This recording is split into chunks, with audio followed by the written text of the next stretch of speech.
కార్మికుల పుట్టగొట్టే విధంగా కాంగ్రెస్ ప్రభుత్వం వ్యవహరిస్తుందని ఏఐటీసీయూ ప్రధాన కార్యదర్శి కడారి రాములు అన్నారు. ఈ సందర్భంగా ఆయన మాట్లాడుతూ రాష్ట్ర ప్రభుత్వం మహాలక్ష్మి పథకం ప్రవేశపెట్టి ఆటో కార్మికుల పుట్టను కొట్టే విధానంలో పాల్పడుతుందన్నారు.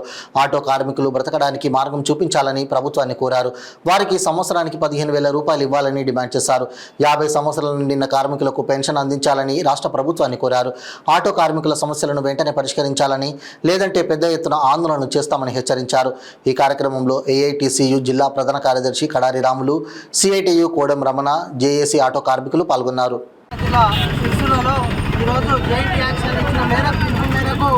ఈరోజు ఈ యొక్క ఆటో బంద్ కార్యక్రమం చేయడం జరుగుతూ ఉంది.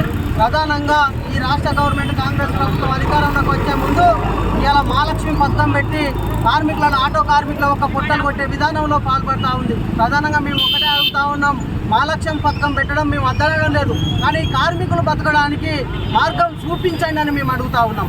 ఇలా వేలాది రూపాయలు ఏదో దానికి ఖర్చులు చేస్తున్నారు తప్ప ఇలా కార్మికుల ఒక శ్రమను గుర్తించలేని ప్రభుత్వాలకు మేము ఒకటే కోరుతా ఉన్నాం. వెంటనే ఈ ఆటో కార్మికుల ఒక సంక్షేమ బోర్డులో నిర్మించాలి. అదేవిధంగా కార్మికులకు ఇలా యాక్సిడెంట్లు అయినా కూడా కేంద్ర ప్రభుత్వం చూసుకున్నట్టుంటే లక్షల రూపాయలు ఇలా కట్టాలనే విధానంతో కేంద్ర బీజేపీ ప్రభుత్వం పాల్పడుతుంది.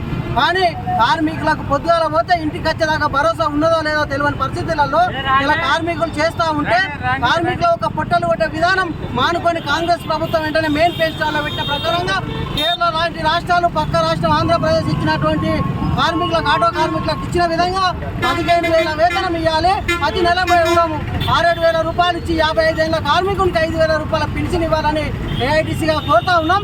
లేని వేళలో పెద్ద ఎత్తున ఆందోళన కార్యక్రమం ఇప్పుడు ఇచ్చిన గడువులో మీరు చెప్పినటువంటి పొన్నం ప్రభాకర్ గారు ఈ యొక్క గడువులో ఈ ఆటో కార్మికుల సమస్యలు పరిష్కరించిన వేళలో పెద్ద ఎత్తున ఆందోళన కార్యక్రమం చేస్తామని కూడా ఈ యొక్క సందర్భంగా తెలియజేస్తా ఉన్నాం. ప్రధానంగా వీళ్ళొకటి ఇలా పొద్దుగాల లేచి పోయినట్టుంటే 10 రూపాయలు రాకుండా కూడా ఆటో కార్మికులు ఎట్లా బతారని చెప్పేసి ప్రభుత్వాన్ని మేము అడుగుతా ఉన్నాం.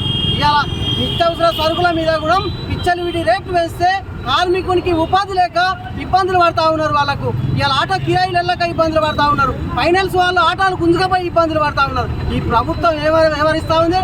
ఇలా ఎక్కడియో మనం ఛార్జింగ్ ఆటోలు ఇస్తాం, స్కీమ్ పెట్టి బాగుపడతాం, ఉండడాన్ని బాగు చేయండి ఫస్ట్ ఆఫ్ ఆల్, వాళ్ళ కుటుంబాలు బతికే ఆలోచన చేయండి ఫస్ట్ ఆఫ్ ఆల్. దాన్ని చేయని వేళలో పెద్ద ఎత్తున ఆందోళన కార్యక్రమం చేస్తామని ఈ సందర్భంగా తెలియజేస్తా ఉన్నాం.